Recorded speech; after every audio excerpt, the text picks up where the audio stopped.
Well, finally, our last question is in regards to plea bargaining. What exactly is a plea bargain, and how does it affect the outcome of a case? Okay, a plea bargain is basically a negotiation between the district attorney and between your attorney.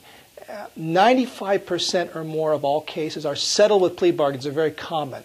What it basically is each side gives up something. The defendant or the client agrees to plead guilty, whereas the DA agrees to drop charges down to a lesser charge, maybe to agrees to less punishment, shorter probation, different terms. They give you something, you give them something, and both sides agree to it and negotiate a resolution. The case is settled. The case is effectively done. So depending on the circumstances, it sounds like a plea bargain might be in the defendant's best interest.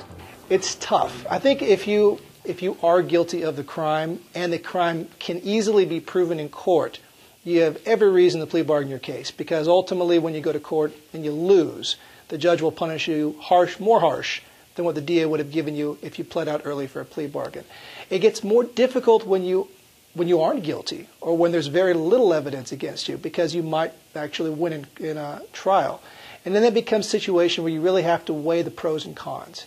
The plea bargain has to be something where the consequences are so small that it's better to take those consequences than to take the risk. So you're doing a lot of risk management.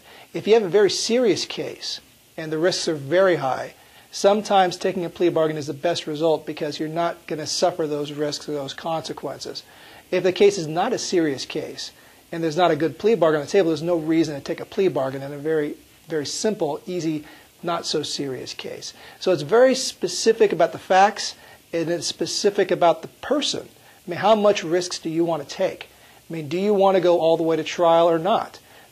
Is this offer a good offer or a bad offer for you personally? Will you lose your job?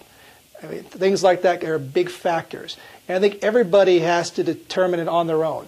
Each client, each fact, each case is different, and everyone has to make up their own mind with regards to plea bargains.